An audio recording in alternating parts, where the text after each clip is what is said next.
எவ்வளவு போராட முடியும்?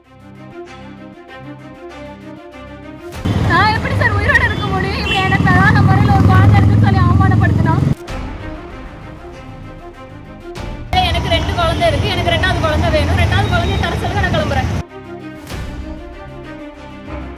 நாங்க இருக்கிறது இல்லாதது ஒண்ணுதான். நாங்க இந்த பிள்ளைகளை வளர்க்கறதுக்கு பிச்சை கட்டி தெரியணும்.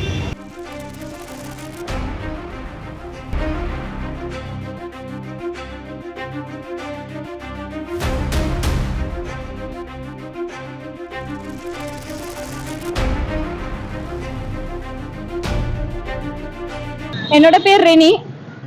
எனக்கும் என் ஹஸ்பண்ட் சுஜித்துக்கும் 29/12/2014 வந்து மேரேஜ் ஆகுது. நாங்கள் 2 பேரும் ஜெர்மனியில் இருந்தோம். குழந்தை ஜெர்மனியில் பிறக்கிறோம். என்னோட ஹஸ்பண்ட் சைடில் இருந்து எனக்கும் ஹஸ்பண்டுக்கும் டிவோர்ஸ் எடுக்கிறாங்க. எனக்கும் தெரியாது, என் கையெழுத்தும் வாங்கல. எனக்கு 2 குழந்தை இருக்குதுன்னு சொல்லி டிவோர்ஸ் வாங்கியிருந்தாங்க. நான் அதை செல்லாதுன்னு சொல்லி இவ்வளோ நாள் போராடி பார்த்துட்டேன்.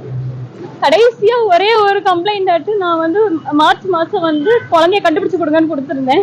அந்த கம்ப்ளைண்டையும் க்ளோஸ் பண்ணிட்டாங்க.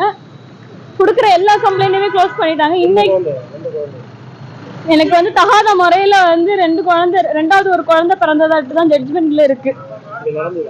அப்படி நடக்க முடிய வாய்ப்பே இல்லை. ஏன்னா ஜட்ஜ்மெண்ட்ல எப்படி டேட் கொடுத்துருக்காங்கன்னா 15/10/2015 வந்து ஒரு குழந்தை பிறந்திருக்கணும்.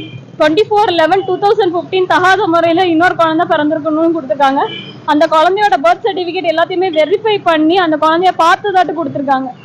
நான் வந்து அதை கிளைம் பண்ணி நான் கம்ப்ளைண்ட் கொடுத்ததை ஒரு கான்ஸ்டபிள் க்ளோஸ் பண்ணிட்டாங்க. இன்னைக்கு நான் கலெக்டர்கிட்ட வரும்போது அவங்களுக்கு வந்து எந்த வகையிலையுமே ஹெல்ப் பண்ண முடியாதுன்னு நிற்கிறாங்க. எனக்கு குழந்தைக்கு ஒரு இந்தியன்கிற ஒரு அதிகாரம் கூட இல்லை. நாங்கள் இருக்கிறது இல்லாதது ஒண்ணுதான்.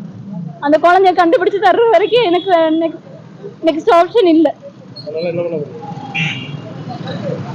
உயிரோட இருக்கணும்னு அவசியம் இல்லைன்னு தோணுது. செய்திகளை உடனுக்குடன் தெரிந்து கொள்ள உடனே சப்ஸ்கிரைப் பண்ணுங்க.